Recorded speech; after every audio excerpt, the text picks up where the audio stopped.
Good evening. Namaskar. Welcome. Yeah, namaskar. Uh, Namaskar, Dada, Namaskar, everyone. namaskar. Namaskar. Chitra, namaskar. I think I think some people will come later, but we should start anyway. I think it's important that we try to keep our schedule.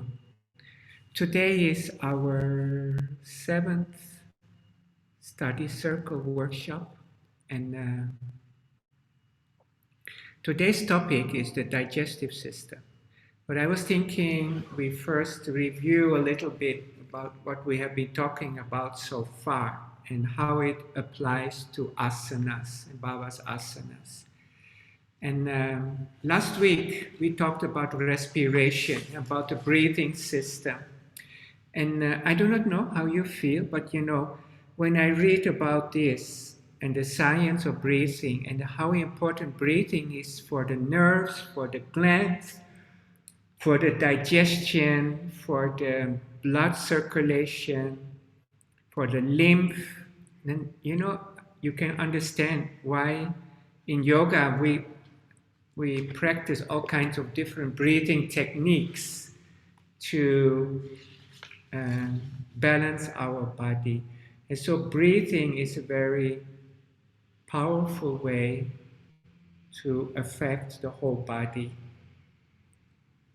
And I don't know if you have noticed that there are some yoga asanas in Baba's system that, like Bhujangasana, when we enter the pose, we inhale. And so we keep the breath, and then when we relax, we exhale. So in the Bhujangasana, in the Cobra pose, when we inhale, we go up. And then we exhale, we lie down. And we inhale, we go up, and exhale, we go down. So actually, this process of inhalation, it puts pressure, it pushes down the diaphragm into the abdomen. And so I have noticed one thing is that most poses that work with inhalation, they affect more the downward energy, means the apana vayu. And so if you do the cobra pose, like outside Ananda Marga, when there's no breath control, maybe they exhale when they go up, and then they call the cobra pose a pose for the chest. And in Baba's system is we do the cobra pose with inhalation, and actually that way we push down the energy, so it becomes actually the main effect of the pose is not on the heart, it is on the lower back, on the apana vayu. And now, for example, Shashangasana and the rabbit pose. And when we do that pose, when we enter the pose, we exhale. And so when we are up, we inhale, and when we bend forward, bring the head to the floor, we exhale. Now, when we exhale, we put pressure on the belly, and this actually increases the digestive power. And so, actually, this inhalation and exhalation um, matter very much and can change the whole function of a yoga pose. And so, like cobra in our system, it is a pose for the lower back, for the and for the pelvis. In many other yogas, people they put the cobra pose for chest opening and for the throat opening. Even people mention it affects the thyroid, and I think the difference is the breathing, because we do it with inhalation, so then it pushes down the energy to the pelvis. And other people don't have this breath control. So actually Baba's guidance on these matters, those seem to be very minor, actually they have very big effect. So we have seen that breathing is so central to all of these different body systems. And we also noticed that when we breathe properly according to our yoga system, pranayama, our lung function is better. So people have done research and they find that yoga students have a higher air diffusion rate and can absorb uh, more air than other people. And so when other people inhale, people don't do yoga, when they inhale, most of the air, much of the air is what is called dead air. It may stay in the means in the upper part of the chest, may not really fully enter the lungs. And so healthy breathing allows a higher air absorption, and this benefits the whole body. So yoga asanas can do this. Then another thing that we mentioned is that the inhalation stimulates the heartbeat. So when we inhale, more blood comes to the lungs, there's a lower blood pressure in the body, and this forces the heart to pump more blood. So the effect of inhalation on the body is that it has to work harder and it becomes sympathetic. The exhalation is the opposite. So well, everybody's different. So some people, they use more time for inhalation. Some use more time for exhalation. And those who use more time for inhalation, they are usually more active. And people who spend more time on exhalation, they're more introverted. Now, we also have discussed that the muscles that operate to help the lungs to function well, they need to be trained all the time, and especially after 40 years age, or if people don't do exercise at all, the muscles that are involved in breathing become stiffer or become weaker, so that in that case it causes them the breathing to become less powerful. So actually training the breathing is continuously is important. So now this doesn't always mean you have to do asanas, but any exercise is important to keep the muscles that are involved in the breathing and to keep them healthy. So any exercise will benefit. So actually Baba also said, apart from yoga, we can do other exercise. Then we mentioned that inhalation of the brain, the brain moves forward, exhalation, the brain moves backward. So when the brain physically moves, it is also mentally is not able to concentrate so much. So slow breathing can help clear the brain. And so actually many of these things are very interesting. Then we mentioned that people who do yoga, they have a higher capacity to absorb oxygen. And so some yoga systems, they have this Kapalabhati breathing, means fire of breath. The overall result of fire of breath breathing is that the body's CO2 will increase, becomes more alkaline. Those, like in our system, we don't do fast breathing, we do slow breathing, and this increases the body's capacity to absorb oxygen. And so when we do, if a yogi does exercise, the stamina of a yogi is usually 15% higher than of those who don't do yoga. And so you find in many professional sports that these professionals, they also practice yoga, so they can increase their capacity to absorb oxygen, so they don't get tired so quickly.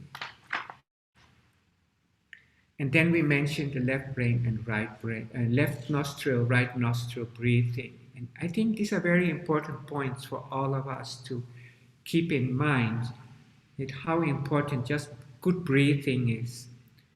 And I know there are people who promote just breathing yoga, and like that. Maybe they call it prana yoga or they call it something. They only focus on the breathing, and you can understand that the breathing affects the nerves, it affects the glands, the digestion, the heart rate, circulation. So actually only focusing on breathing is not a bad thing. And so to train people to just learn how to breathe may be of very great benefit. And I have seen some research on uh, people who suffer from Alzheimer disease, and when they join the choir, so there is group singing. So when people sing, actually singing is one way of learning to control the breath. And so when you want to sing, you have to learn how to manage your inhalation and exhalation. And the research shows that singing helps reverse Alzheimer's disease. And so singing is something that forces us to focus on our breathing, to control our breathing. Now, from the yogic point of view, and we wouldn't say singing by itself. Of course, singing is always so wonderful, joyful. But the breathing aspect from our perspective is very important. And I think this is something we try to keep in mind that when we teach our asanas, that we help everybody to learn how to breathe better. Now today's main topic is the digestive system. And those of you, if you know Baba's Yogika Chikitsha, and Baba has this book on yogic treatment. And there, when you analyze that, the way Baba sees most diseases are caused by digestive problems. So most of the asanas Baba prescribes are for digestion. Now, we first try to analyze a little bit more about the physiology of the digestive system. So the whole digestive channel from the mouth to the end of the digestive system is about 10 meters long, 9 to 10 meters long. And it is all one piece. So it is all, the whole channel, there are no joints, it's all one piece of actually skin. You can say it is like an extension of the skin, internal skin. And the digestive system, there are a lot of muscles involved, and these muscles are more flexible than the skeletal muscles. And so they can stretch and contract much better than the muscles that move our bones. And the digestive system has its own nervous system. And so we have the central nervous system, means the brain, and we have the autonomic nervous system, means the sympathetic and parasympathetic. And then there is the system, it is called enteric nervous system. So the enteric nervous system totally operates on its own. And so the sympathetic and parasympathetic system are very much controlled by the hypothalamus, but the enteric nervous system is its own system. And so the digestive system, and much of it is controlled by the enteric nervous system. So the whole digestive system is a very, very ancient system. And so you can see the basic 3 layers. So you have the enteric, means the digestive nervous system, the sympathetic, parasympathetic nerve system, and then you have the central, the brain, central nerve system. So they're layers on top of each other. Now, we have discussed in the glandular section, and we talked about diffused endocrine system. So the health of the digestive system, and there are so many glands, so the health of that system affects the glands in the digestive system, and this affects our emotions. So when Baba talks about sub-glands, I assume that this includes these diffused endocrine cells in the digestive system. And nowadays, the cancers of the digestive system, about I think 25 or 30% are caused by the glandular cells in the digestive system. So a healthy digestive system benefits the glands in the digestive system. Now, here I want to mention something from Western science, and let's talk only about the physiology. And usually we say when we do spinal twists, and then we, like Machendrasana, we affect the digestive system and we increase the digestive power. Now, actually, the Western science doesn't see a link between the twisting poses and so putting the pressure on the stomach and then releasing it. They don't see any link between those poses and strengthening the digestive energy. In yoga, we talk about Agni. Now, Agni means fire. So we say that, oh, this pose helps increase the fire of the digestion, and this becomes beneficial for people with weak digestion. What twists do is they maybe help us relax some of the back muscles, and when the back muscles are more relaxed and undo the stress, then the digestive system becomes stronger. And so you can say that maybe what happens from the Western point of view is that you relax the sympathetic functions, and that helps the parasympathetic activity, which is connected to digestion. So when you are more flexible with the back muscles, like when you stretch the back in a twist, maybe this is the mechanism that helps increase the digestion. But like, for example, we have Agnisara Mudra, so where we put the thumbs on the hips and the middle finger on the belly, and we press on the stomach area, and then Agnisara Mudra also is beneficial for digestive strength.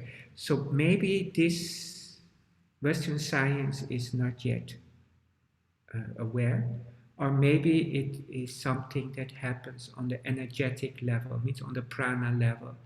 So that when you press part of the body, then the energy flow to that part of the body will be stronger, and that helps the functioning.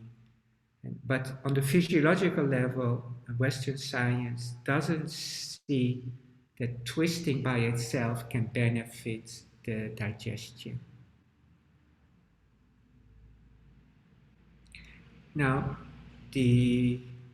so I think this is a good thing to keep in mind. And so at least I feel when I talk to my students, I try to keep the science in mind.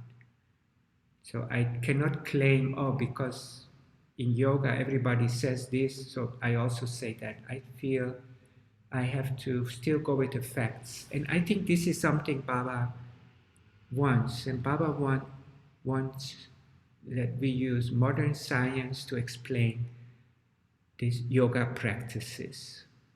And of course, we hope the science can develop more. Now, the food and the whole digestive process at least from the stomach to the smaller intestines, can take 2-3 hours. So we should wait, after eating, we should wait 2 to 3 hours to let the food leave the stomach and most of the small intestines. And so that when we do the asanas, the stomach is clear. And Baba mentioned this also. I think 2 to 3 hours he mentioned. Now, for the other part of the digestive system is the large intestines, and there we absorb the liquids. And so, the small intestines, there is a lot of nutrient absorption into the body, and then in the large intestines, the body removes the liquids from the food. Now, if there is a lot of fiber in the food, it will pass through the large intestines very fast. And so the fiber is very important to get food out of the body. And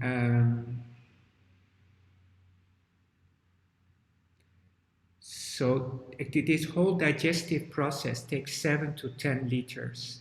So there's a lot of liquids involved in the digestive system. And so, for example, we do fasting on this full moon, new moon, Ekadashi, this Baba system. And one reason is that when we do fasting on these days, it is to keep the liquids down into our stomach, so the liquids don't rise up to the body. And so you can see, if you don't take in liquids, then the liquids go to your digestive system, and whatever is there, it will use it to keep the digestive system going. So there's a lot of liquids in the body. Now, the whole movement of food through the intestines is handled by the enteric nervous system. So there's nothing handled by the brain. And this is very interesting. So even people are brain dead, and the digestive system may still work because it's independent. Now, yoga asanas, we do forward bends, and this helps.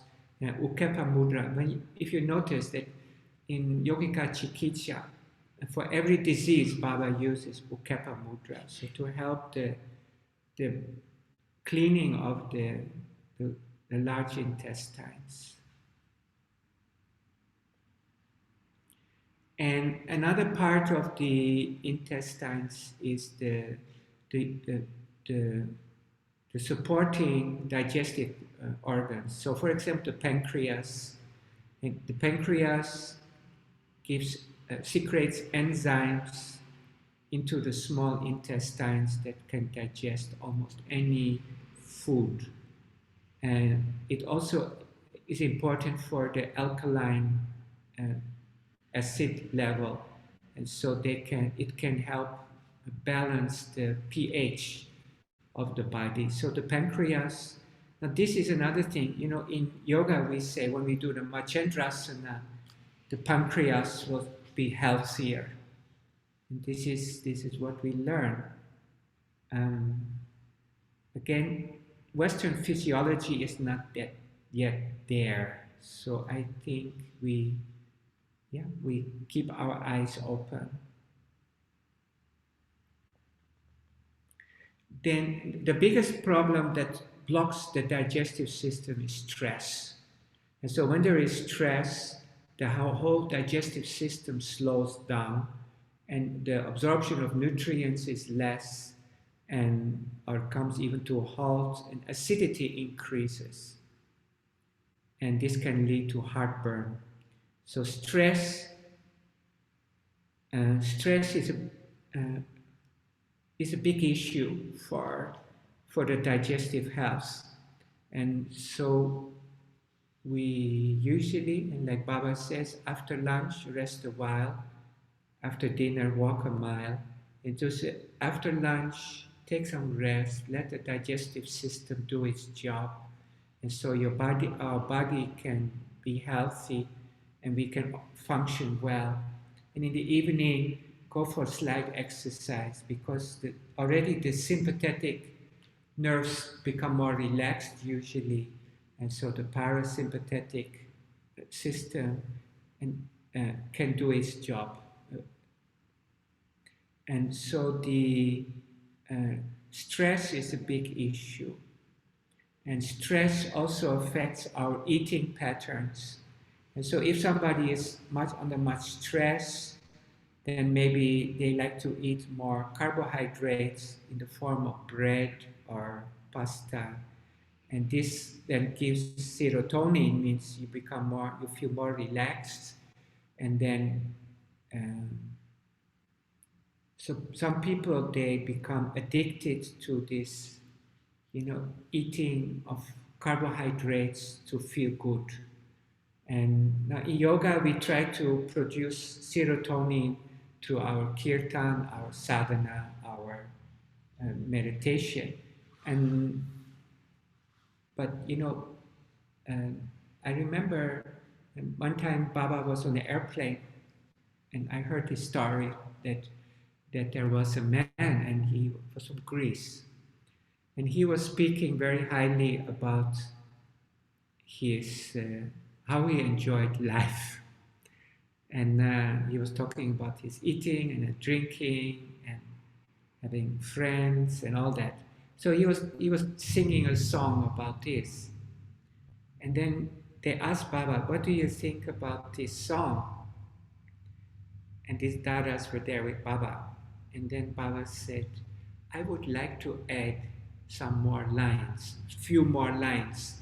Means to say, Baba didn't say people cannot enjoy life, but he said cannot only rely on carbohydrates to enjoy happiness, to find happiness. So Baba means that I would like to add a few more lines, means he would like to add more other activities to the song. So most people, they make themselves feel comfortable through food.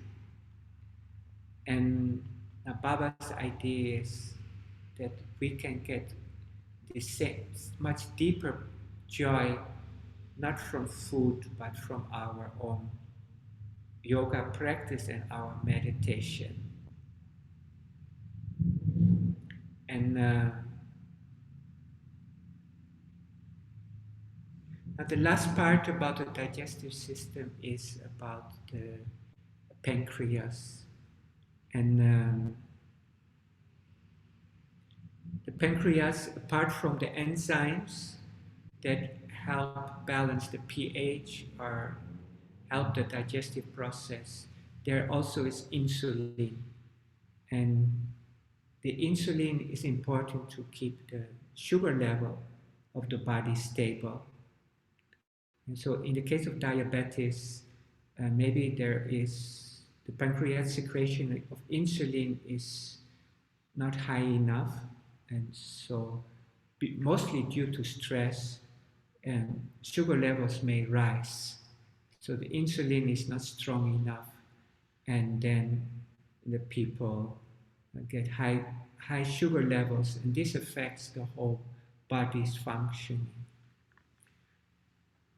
And so this actually is the digestive, what I wrote for all of you to consider, at least for our asana practice.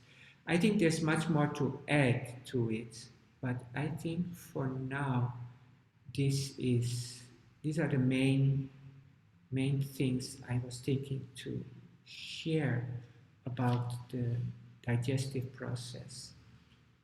And so I think it's important to keep in mind that digestion needs a lot of liquids, and it needs at least 7 to 10 liters of liquids to move the food through the body.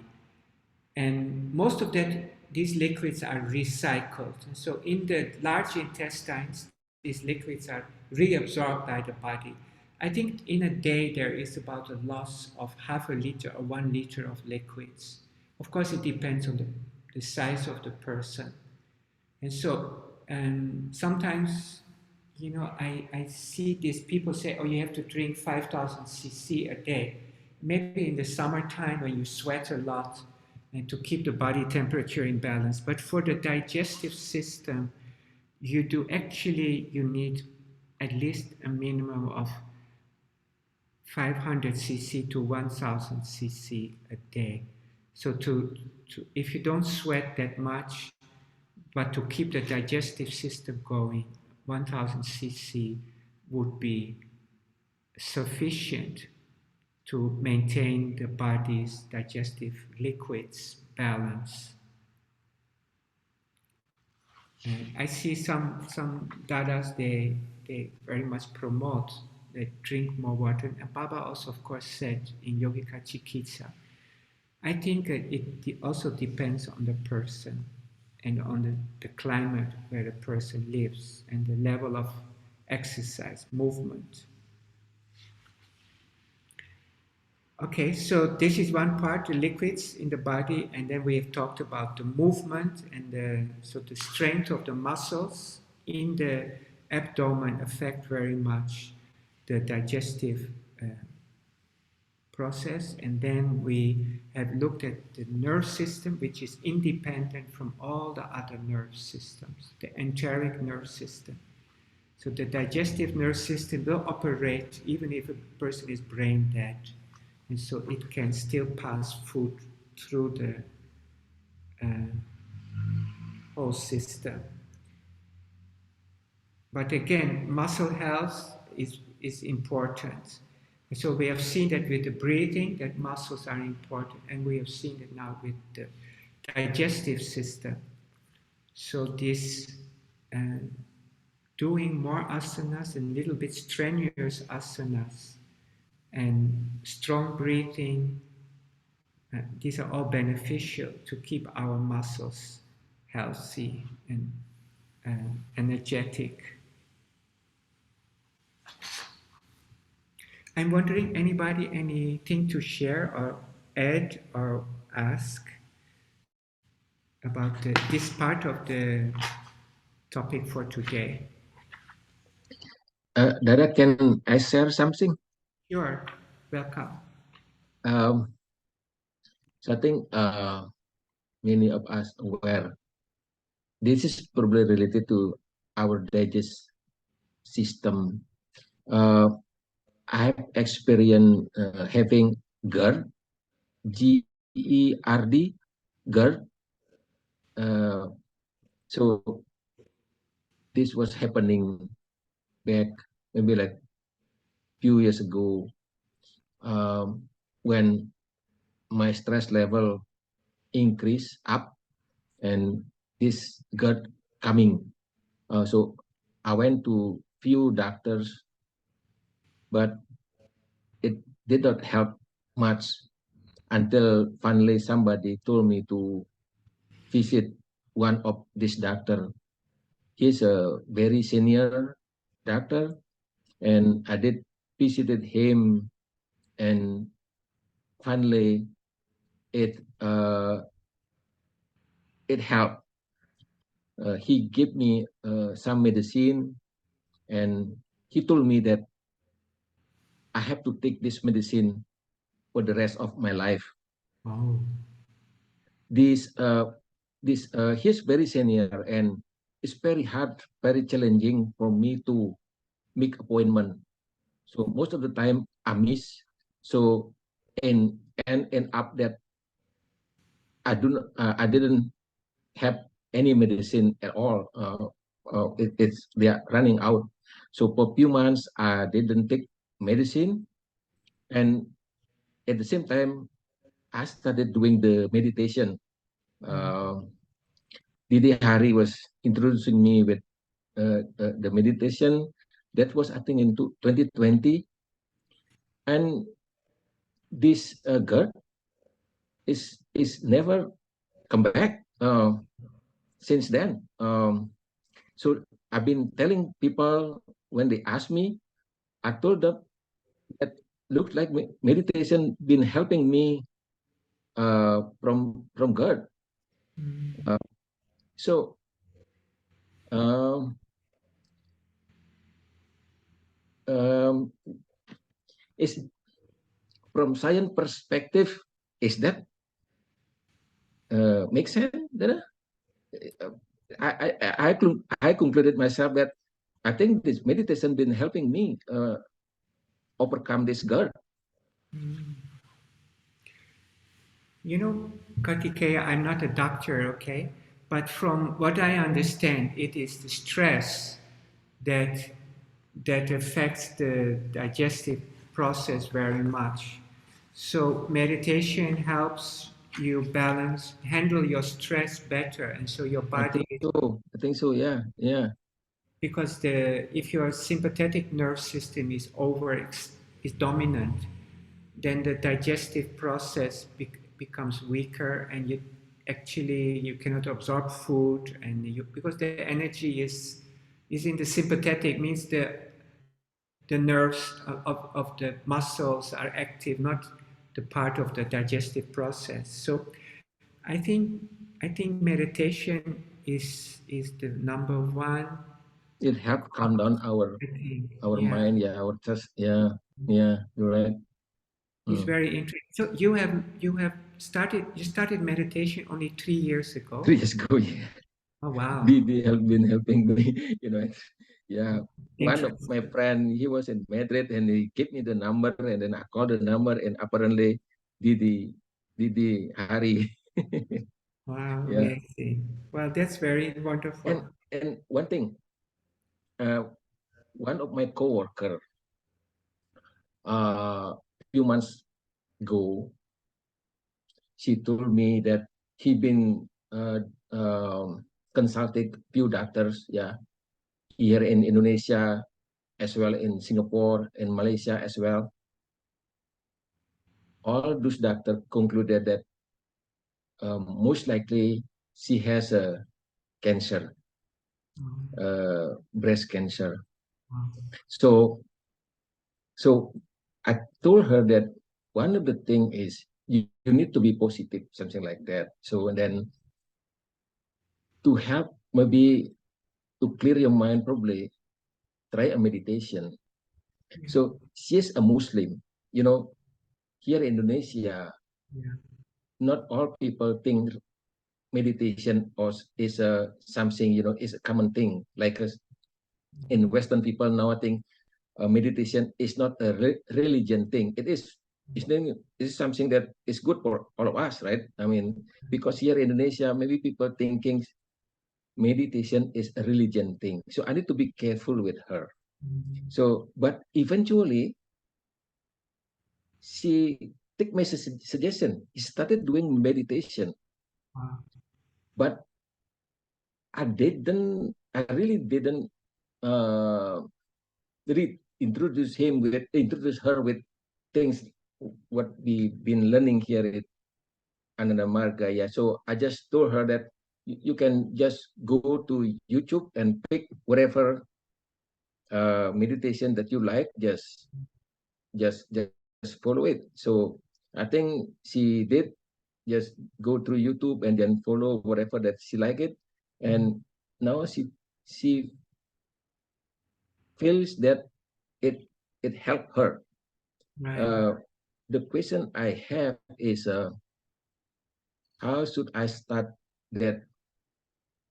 I don't know. I actually started introduce her, try something included the mantra. I said maybe start with Babanam Kewalam. So she started asking me, what does it mean, Babanam Kewalam? And I did explain a little bit about love, something like that, and universe, something like that. And then you can just go to YouTube and then follow it. Same thing I did. I just go to YouTube and then follow the kirtan, and uh, I started to introduce like this, something like that. Um, I guess we'll see, but for now, I think at least now she started to feel that it helping her. Mhm. But you know, this what we discussed before in the study circle here is that what we think and our nerves affect our nerves, and our nerves also have certain glandular function which affect our immune system and metabolism and growth of cells. And so when our thoughts are positive and are in the divine flow, then naturally our body is going to respond positively.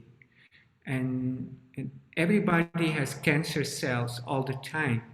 Yeah, that's what I heard too. It's, Yeah. so why it has to break out in some and why not in other? Of course, there may be because, and especially if you're in Jakarta, I think there is a pollution problem, but Mhm. the mind also is very important. And I think this maybe if she can understand that what you think of affects your neural activity, and so when your neurological activity is down, then it cannot it's the neuropeptides and with the, you can say the secretions of these nerves which have endocrine function, they cannot work well. And so positive thinking is always important. I would add, if you want to guide her, breathe. Mhm. For meditation, Uh, I think mm, breathing is still so important. mm. And I think Okay. what we discussed Yeah. last week and what we reviewed just now is actually the breathing is the central to all the systems because the glands, the nerves, the digestion, blood circulation, everything is connected to breath and the rhythm of breathing. And if we can slow down the breath, then we can slow down the tension in our mind and body. And that way we actually can, we are more open to healing. Baba has given some guidance to for breast cancer. I don't know how serious her case is, but in Yogika Chikicha, Baba has some. I don't know if you have that book, Baba's book on yogic. No, I think I can ask Didi Hari. There's like sunbathing, and the Baba has some guidelines for that. Okay. And also in our Charya Baba has another book, and Baba writes that through breathing we can remove disease from the body. And so the Mm. Acharya can teach that process. But again, it is through the breathing. And this nothing to do with mantra. So Oh, okay. if the mantra is sensitive, then maybe you can Just breathe. Yeah. just breathing Mm. and thinking of love and the universe. And Mm. Yeah. Okay. thank you, Yeah. thank you. Maybe one more thing. Yeah, Yeah. Yes. Just pulling up my autistic child. yeah, right. Maybe I can contact you separately. Yeah. Is that Yeah, okay if I call you through WhatsApp yeah, sometime? sure, What time sure. is it? What time is it now in Taiwan? What time difference between We Jakarta and Taiwan? 8:15. We are 8:15. Oh yeah, so not much different. Okay then. Yeah, yeah, yeah. Okay. But for example, afterwards, I also got in touch with another brother in Indonesia who also has an autistic son. And you remember today we talked about, people who like to get happiness from eating only. Of course, eating is something very joyful, but if you become reliant only on eating to find happiness and to release stress, people become obese and people become eat till they become overweight. And I have seen in some special needs children that because they are always under stress of anxiety and insecurity and um, shame, maybe there are many different kinds of stresses in their minds Yeah, that balance themselves through food. yeah. I kind of agree with that. Yeah, like my son. Yeah, so this is just a sign that the boy is under stress, and if he can, and yoga, meditation, massage can help him relax. Maybe he can produce his own happiness. He doesn't need to eat Yeah, much I other I think things. yeah, if even normal people do that. I mean, when they are You're all the same. stressed, they Yeah. eat. Yeah, So actually, I always feel we are all special needs yeah. in some way. So yeah, we naturally we feel, oh, we eat a little bit more if we are under Mm. tension, or we stop eating also is possible. So anyway, food and the emotions are very much connected. So that is some main point to keep in mind. And asana practice can help regulate the digestive system. So I think that is again very important. That if the digestive system is not working well, it becomes an emotional problem. And so healthy digestion can is really very essential. Thank you, Kartikeya, for your Yeah. sharing. Welcome. Thank you, Dada.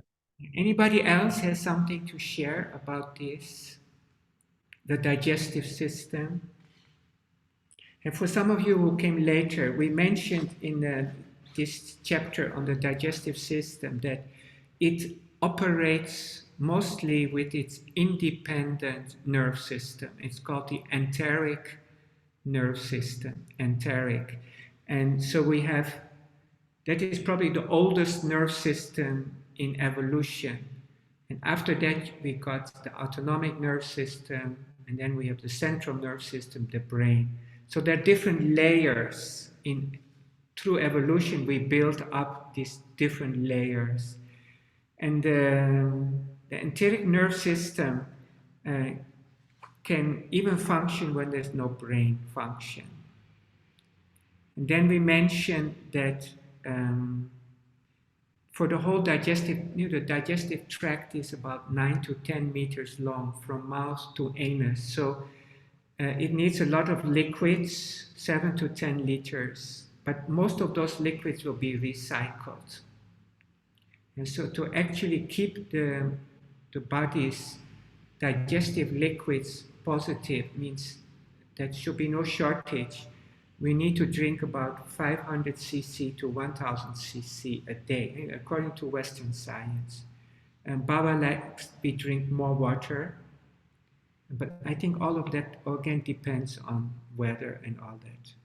And then we have looked at the how in yoga we say spinal twists or like Agnisara mudra increases the digestive fire. And in yoga we talk about Agni.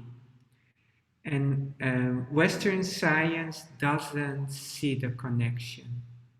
And so when we do the twist and then we say, oh, this can help the stomach problems, what it possibly, Western science doesn't see it. What is possible is that maybe the twists help relax the back muscles, which affect the and can help slow down the parasympathetic nerve system. Uh, sorry, twisting can help relax the muscles, which relax then the sympathetic nerve system. And that way the parasympathetic functions, the digestive functions come up. But there is no Western science to support nor deny that twisting by itself helps the stomach. So maybe science is on the way. And so this is, I think, an important point for us to remember. Um, from the yogic point of view, I mentioned that maybe because uh, maybe it works on the energetic level. And so when we twist, the apana vayu and the samana vayu get compressed and moved upwards, and then maybe it energizes that way. Um, this is something that is a little bit difficult for us to follow.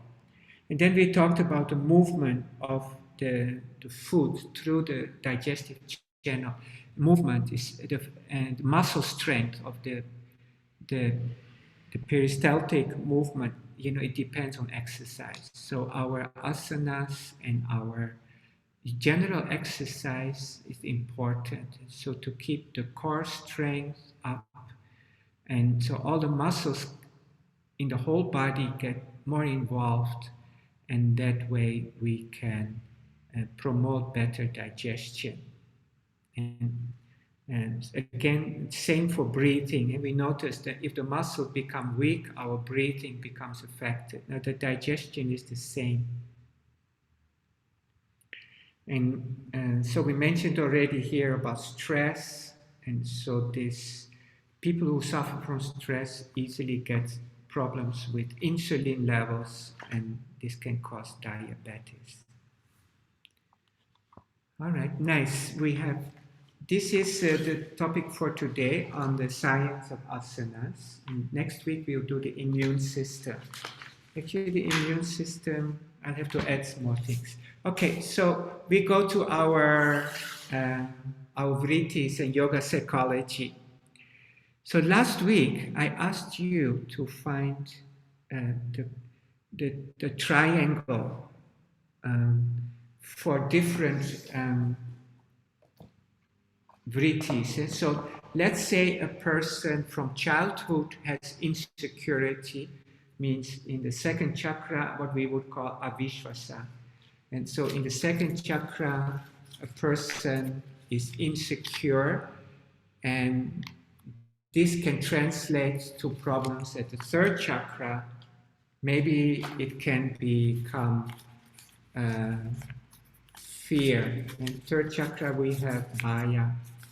And so bhaya means there is fear, and this can originate actually from the second chakra. Now, the second and third chakra glandularly also are related. So the adrenal glands affect the gonads, and the gonads actually also affect the adrenal glands.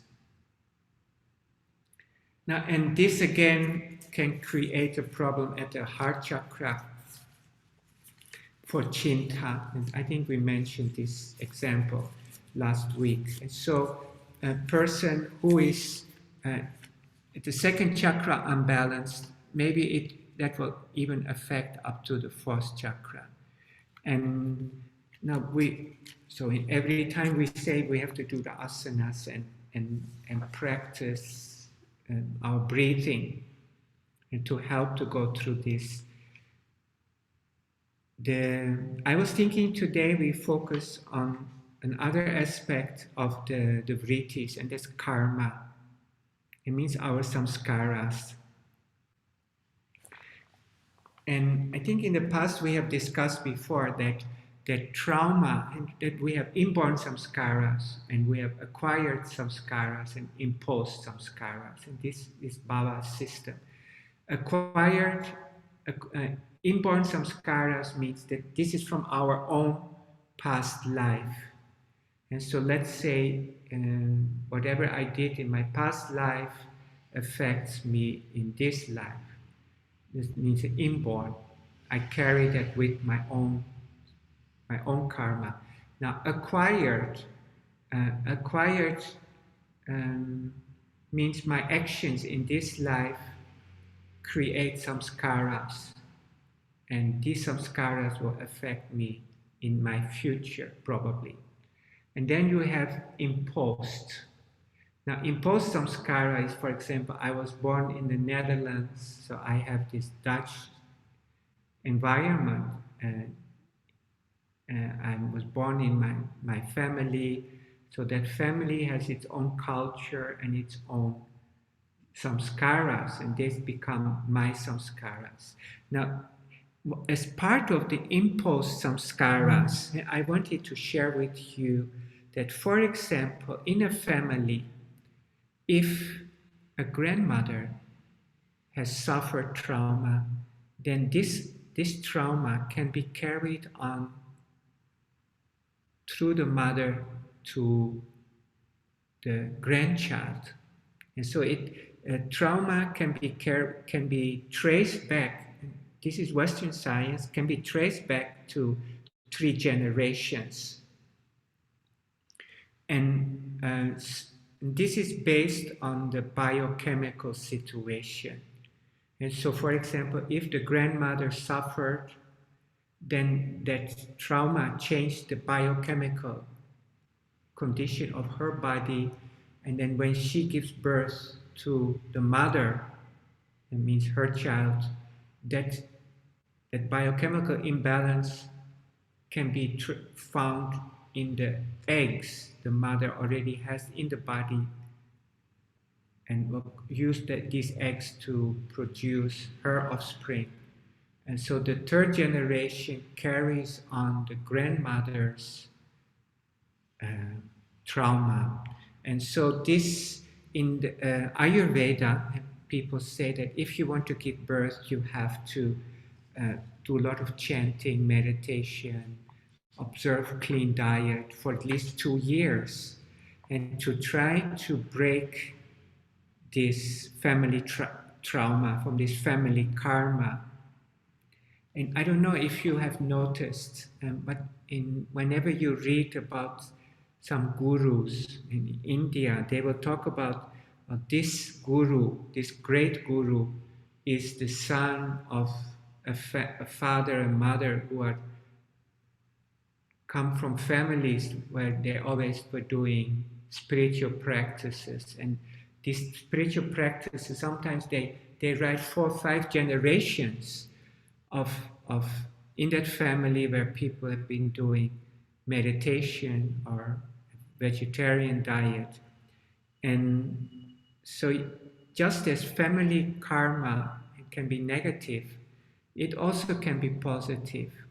And so if a couple is doing meditation and then have a child, then this child can have the benefits of this meditation from the parents in one way or another.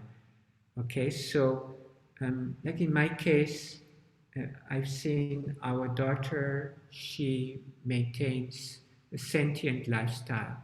She does some meditation, but not as regularly as when she was smaller. But she is sentient, so she's sensitive to food qualities and people's qualities. So just as these imposed samskaras can be negative, they also can be positive in a way that it can encourage for sadhana. And whatever there is there, and we have to work through our own acquired, inborn, and imposed samskaras. And mantra has the power. In yoga we say like that, and mantra has the power to break down millions of years of samskaras. And just a few days ago, one brother sent me a message about a couple of Russian scientists who did research that sound, and here we talk about mantra sound, but they didn't say mantra, but sound affects the functioning of the genes on the DNA. And so from the Western point of view, you would say that is the inborn or acquired samskaras. This means that it's a play of change of active genes, and sound can change. Now, I don't know if you remember, I mentioned before that if you go into deep meditation or relaxation in yoga practice, it can change up to 200 genes.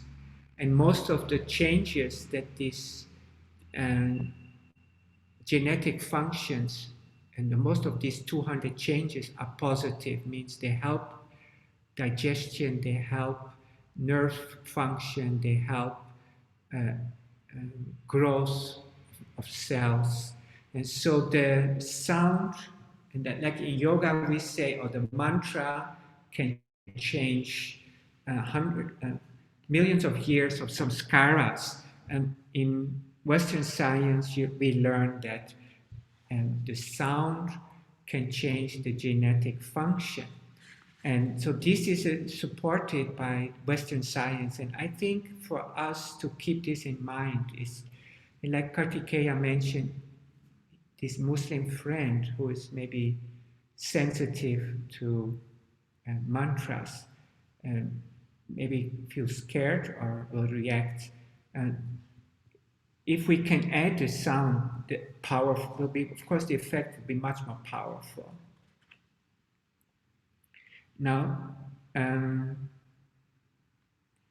this family karma, and this family karma is really heavy. And in the last few generations, we see that, like, for example, in the USA, 1 of 3 children, they live in a single parent family. And half of the women, they grow up without fathers.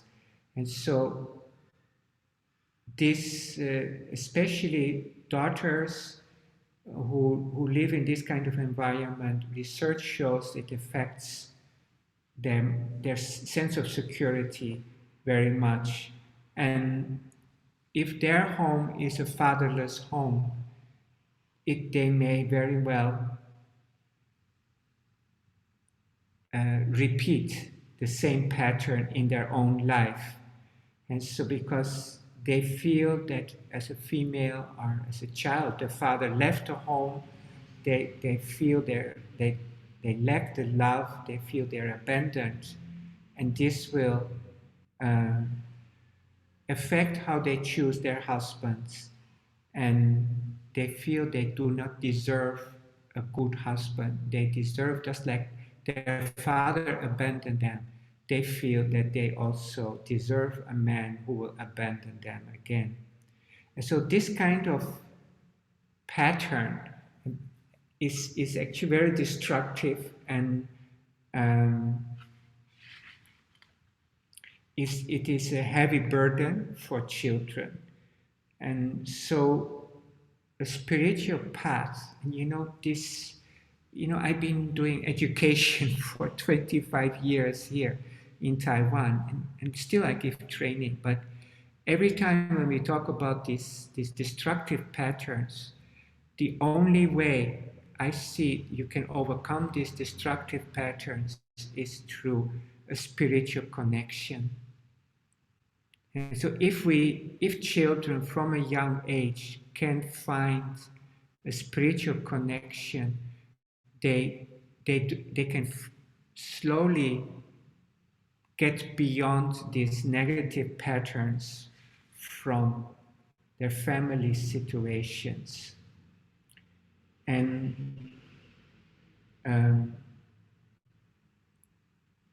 this is again is supported by modern psychology. Okay, so if you're interested, there is a book I would recommend. It's called The Spiritual Child, and she's a professor in the States, and she says if in the first 10 years of life children learn about transcendental power, about an inner connection with this universal power, she doesn't care what you call it.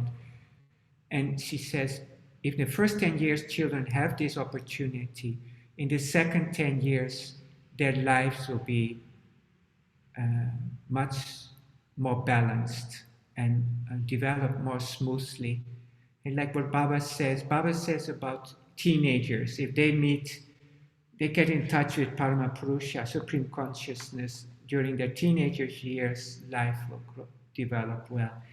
And this parental karma, family karma, is something I think all of us, we are dealing with on a daily basis, whether it's in our the partners, our own partners, they carry family samskaras, or maybe it is in the people we meet in our work, or the children we see in our school. And keep in mind that this family karma means actually second chakra karma is so strong, but through a spiritual connection, we can overcome it. And maybe it takes a lifetime. In psychology, people say, and this is called the shadow, and this is the family karma, the family bonds, and the burdens. And this is called the shadow. Often it is the untold, untalked about, maybe untalkable. And second chakra issues are very, this actually is very hard to intellectualize. So people who suffer from this kind of shadow burden, they they they have a hard time dealing with it, to remove this emotion of negative connections that are related to the second chakra. And so the second chakra, the family karma, is very often in the second chakra. And insecurities are violence, are addiction, and these are all the issues you find in families. And it's very sad, not every family is loving and sweet and harmonious. There is a lot of this negative karma going on. And so if we can help people find the inner connection, we can go beyond this. And I see this is the biggest role we have as neo-humanist educators, to help break through this and just to grow a spiritual connection. And in Jungian psychology, they say that God loves the shadow more than the ego. And God loves the shadow means God loves the shadow. The shadow means like what we would say the second chakra issues. The ego is more the third chakra. And so God loves the shadow more than the ego, means the people who actually are stuck in this family samskara of anxiety and insecurity, and so they are actually more helpless and don't know how to overcome it, and so there is more grace to help them go beyond this.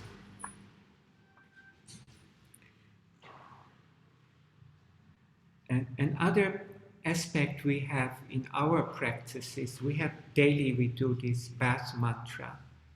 And so if we feel a family burden, and maybe through our bath mantra, and when we ideate on our ancestors and our, whoever blesses us in this to be here today, maybe we can mentally also keep in mind that whatever our relationship with the ancestors, with those parents and grandparents and great-grandparents, is a relation of love. And this way we can unburden ourselves from this family karma, and clean our heart from it. All the connection is only based on infinite love. And so that way we can develop our own independence. And so this Bhavanam Kevala meditation is very important to overcome this family karma. And I don't know if anybody has anything to add to this, because I think this is a very big topic, and this is something I think many of us meet daily in our lives.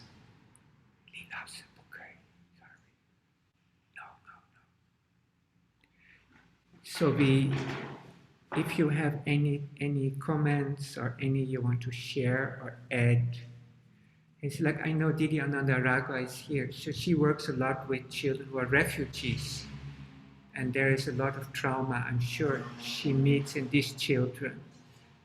And I remember in the past study circles, I don't know if it was DDG or somebody mentioned how important this being connected is for it was in our WhatsApp chat.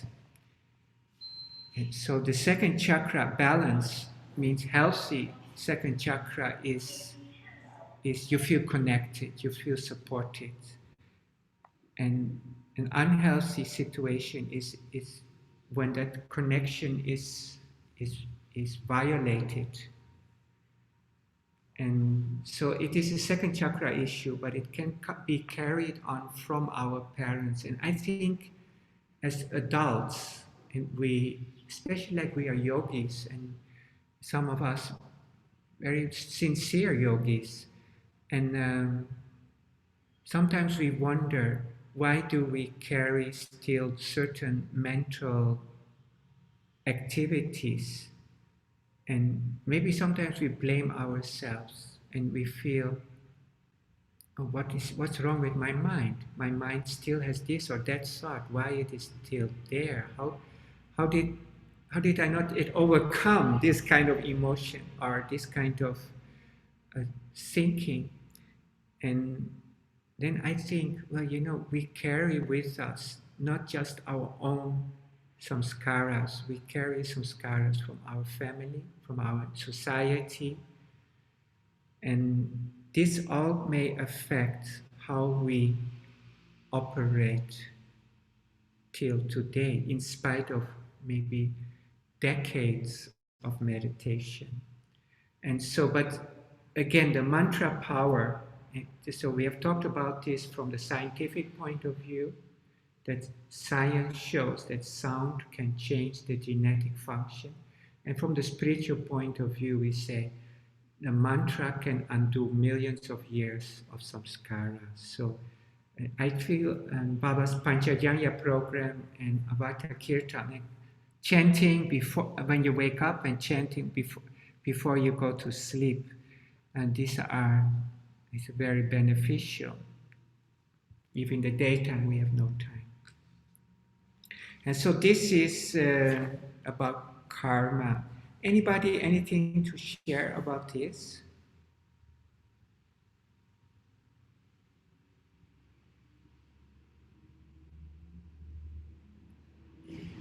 And so keep this in mind, and that when we are harsh with children, when we feel, oh, we have to teach children discipline, or we have to teach children um, good habits, um, this can become also trauma for children. We have to teach children, but the way we teach, and I feel Baba has given very beautiful guideline. He said, for every no, you have to say 3 yes to a child. So if a child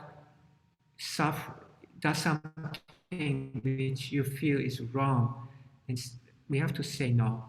But we also have to tell the child, well, if you don't, this you cannot do, but you can do that, or you can do that, or you can do that.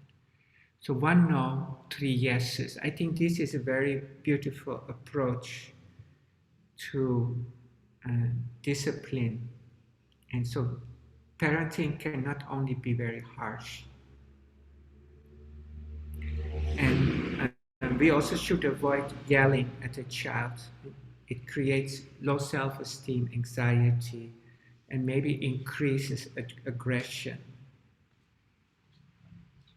And so when we face our own sadness or our own depression or our own sometimes we feel lost, and try to analyze it from a point that maybe it is not something that is just belongs to this lifetime, but maybe it belongs to your family, or it belongs to your past impressions. And healing, there's only one way, and it is only through connecting with the universe. And this is the essential. I feel this is, whenever I give workshops on this with the people, and I introduce Bhavanam Kevalam meditation, they become very inspired, because people who come to these workshops with usually have family trouble. And so, for example, the wife comes, the husband suffers from depression. Now this affects very much the wife, and because the husband has depression, he becomes very cruel to the children. So second chakra problems, and so then the wife doesn't have enough strength. She does her best to overcome. So then she starts to practice Panchajanya. She's not a Margi even, but she does a regular Panchajanya with us online. And she shared it helps her deal with the negativity in her family home. And this is an issue I've noticed in many families, that the women actually carry a lot of this family samskara. And so they are there to help the kids, to help the husband, to help the parents-in-law, their own parents. And actually most women, they don't take care of themselves. And they're always caring for others. And from our perspective is that at least give yourself twice a day, half an hour, to do your meditation and your kirtan, so you can have the universe supporting all the things you do for other people. Because otherwise you become overwhelmed with this family stress and the family karma, and this will actually be destructive. And so this is something I think we should always encourage, because most of our students are female, and most of them are on the same situation, that actually they have no time. They don't give themselves time. They feel guilty even to give themselves time. And so if a person suffers from this family karma, means the second chakra karma, then it can translate into depression. You know the vrittis, and you know the vrittis, it can become addiction. It can be food addiction, shopping addiction, alcohol addiction, drug addiction. It becomes insecurity, or it can become paranoia. And these are all negative aspects. And so meditation can bring people out of this. And this is one thing that I learned. You know, we do meditation for liberation. And Baba says, Atma Mokshatam. The purpose of Ananda Marga Yoga is liberation. And most people, they just want to survive and survive in a better way. And I think this is a good point to encourage them to practice sadhana.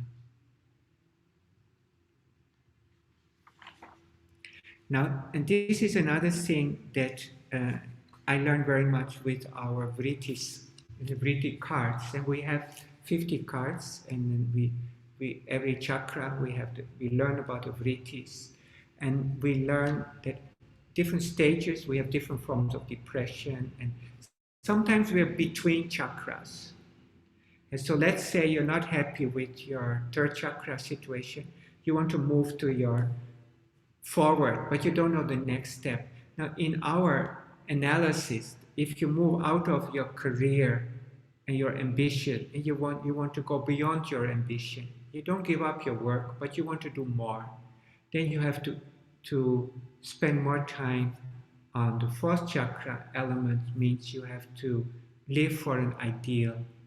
And so if you know your path, you don't need to be lost that much. And usually we encounter a problem and then we want to change. And most people don't have a clear direction. And so when I give these workshops, I find many of these people have no, they are wanderers. In archetype, we call wanderer. They're between chakras. And then I show them the different chakras and the different aspects of the emotions, and then I feel they get an idea of their journey and where they are and where they should go. And this helps very much. So I want to ask you to go to your teacher's guide activity 12 for the yoga of emotions workbook. And there is an activity, and in my book it's page 45. I don't know about yours. And that talks about the trauma card. And so I want to ask you if you can do that activity. And it's a personal activity. If you want to share it in the group later on, it is also nice, but um, maybe it is too personal, so you want to just do it for yourself. And I want to ask you to look for 5 cards. And so the first card, that is the card that shows where you are stuck. So maybe it can be a form of addiction. Maybe it can be addiction. Maybe it can be insecurity. Maybe it can be uh, just depression, or maybe you can become violent and self-destructive, or hurt others. Find your problem. Doesn't have to be second chakra. It can be third chakra, fourth chakra. Then try to find what causes, which card, which emotion shows the root of the problem. And how you want to overcome it is the third card. And the fourth card represents what you need to overcome. So let's say you have an addiction, and maybe you like to drink, or maybe you like to go shopping, or maybe, the other day I see people, they have 180 cars. They like to collect cars. And so from our point of view, that's a form of addiction. Maybe it's a kind of investment. Maybe I look on the wrong side. But anyway, so there is something that holds you back. And then look for the cause. Is it karma, or artha, or dharma? And where does it come from? And then what do you want to be? Now, when we do this in the class, most people, they would choose fourth chakra. They like to be good people, help others, love people. And very few people want to go for liberation. And if you want to develop your mamata and loving feeling towards others, then what do you use to develop that? So maybe you have hope, or maybe you have effort, chesta. So you use the fourth chakra cards maybe to overcome. And then what do you think? What will be after you solve your problem, where will you be? And some people choose a fourth chakra card, some people choose a fifth chakra card. It can all be different for everybody, but I would like you to do this exercise. And this is something we also can do with others. Now, in all the cards you have, there are 2 cards with lotus. I don't know if you've seen the cards, and these are the blessing cards. And so the blessing, in yoga, we learn to live with the blessings, and we learn actually to live with grace and open ourselves up to grace. And by surrendering to the guru, and we surrender, and actually we always are blessed by doing Baba's work and thinking of Baba and serving Baba. in our life we feel the blessing. And uh, so maybe you can use the blessing card in your self analysis. Anybody has any question about this? Nowadays we don't see much activity in our chat group. This would be really a nice thing to share. Dada, Yeah. the homework. Yeah, go ahead. I mean, I can. Yeah. Please go ahead. Yeah. Kartikeya, you Yeah, can. yeah. About the homework, I think this is very interesting. Yeah. So it is. It is. Yeah, I would like to maybe share, but I think it is too personal. Is that okay if maybe I can discuss with you individually? Maybe you can share the anonymously Yeah, later. yeah. You have my WhatsApp, so you Yeah, just feel free, okay? yeah, Mm. yeah. I've been struggling with this. I can share with you. Sure. Thank It you. is an addiction, but the Uh, detail will share with you. sure. Mm. Sure.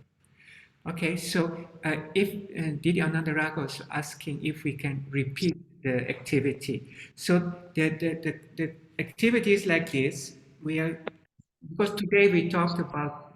Sorry, Didi, you want to say something? Didi Ananda Anuraga, you want to say something? Yeah. Um,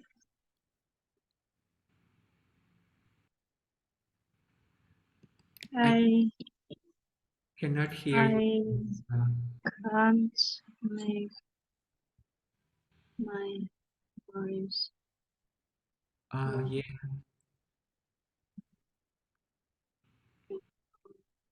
And shall I explain it one more time? Yes. Okay. So the idea of this activity, because today we have been talking about family karma, and we are all sadhaka, we are all sincere. We come to Baba and we want to realize Baba in our lifetime. We want to bring more spirituality in our lives.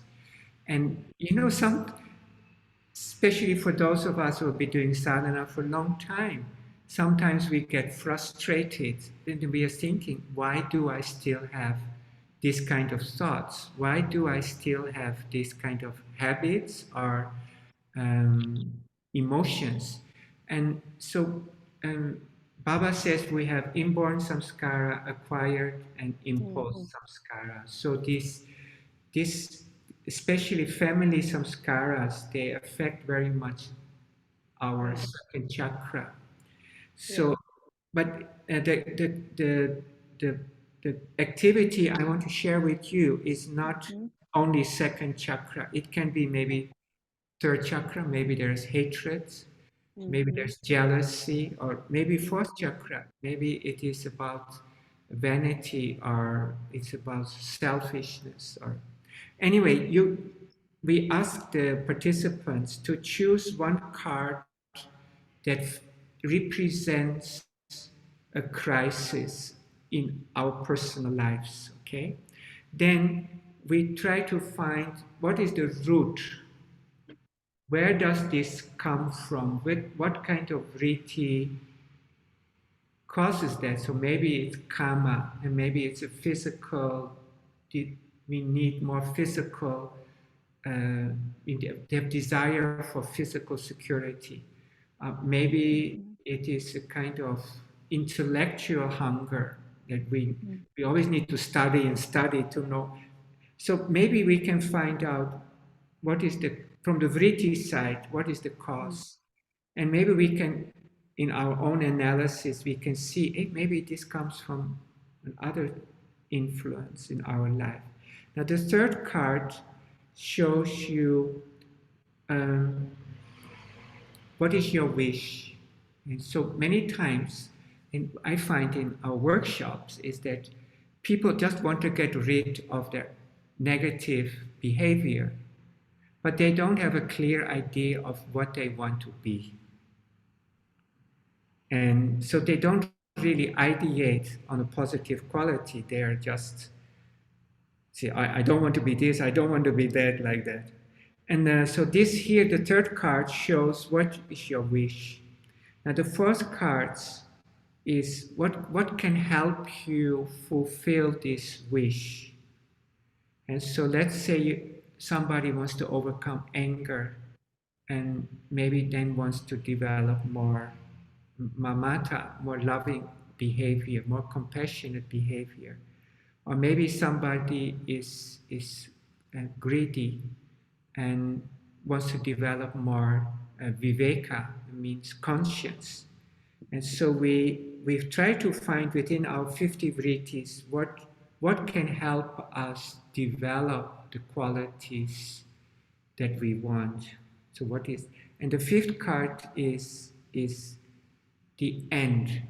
So you overcome, let's say you overcome the fear, or you overcome the anger, or you overcome the greediness. Then how do you see yourself? What, in which kind of vritti level? Where is your ambition? And so this is a psychological process that probably, in my workshops, we tried this before, and most people, very few, they come up to fifth chakra. They say, oh, I want to surrender everything to the universe, like Nama, or I want to serve Swaha, or I want to help relieve people's pain, well, Sat. So these qualities are very few. Most people, they just want to be good people. But anyway, it's up to everybody. So the five cards, which the first card is the root of the problem, and, the problem and the root of the problem. Then what cards can help to overcome it, and what is your end situation?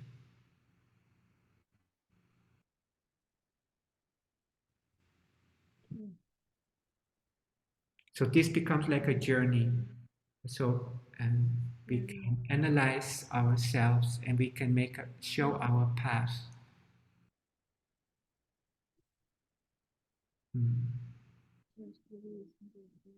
Didi, we can only hear you murmuring. I don't know what's wrong with your computer today. All right. So I think this is our homework, and um, thank you for joining in today.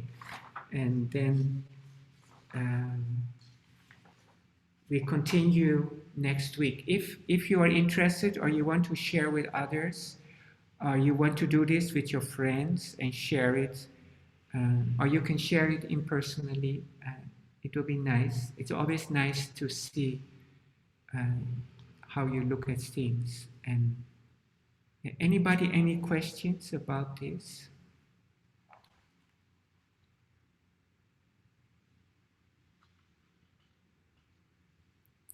Didi Anandahari, do you have any question today?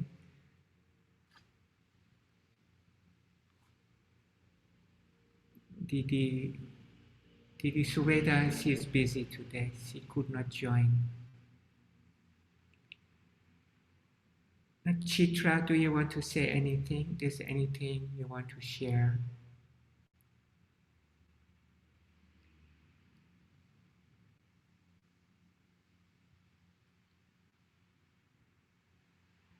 Everybody is quiet.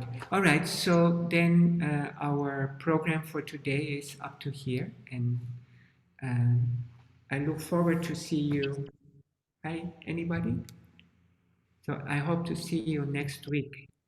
I noticed today some people came a little bit later. Is this time too early for you? Do you want to start later? We can start a little later also. It's no problem for me. For Jakarta time, for me, I think is good time, Dada. Yeah. For me also it's fine. But today I saw some people came late. So I was thinking maybe people are still too busy with their work or family. Anyway, if you want to change time, just mention. Oh, Lalita, namaskar. Namaskar. Sorry, today I have a parent meeting, so I came late. Yeah. Okay. All right. But, So let but me, this time for the class is suitable for you in Taiwan. for me, very fine. Because I have to do Panchajanya every day, so I cannot be too late. I'm old. All right. And I just like to inform that from next week onward, I will be off for 1 month because I'm going to India tomorrow. Oh, okay. Yeah, for 1 month. So I hope to see you again in December. Yeah, end of December, our class has to We'll end. finish. Yeah, Okay. because everybody has their own. Okay, have a nice time in India. Yeah. Yeah. Thank you. Namaskar, namaskar. Yeah. Namaskar. Okay, so Thank you, Dada. Namaskar. thank you, namaskar. We'll finish then, and everybody have a nice week. Take care. Thank you, Thank Namaskar. you. Thank Thank you, you. everyone. Dada.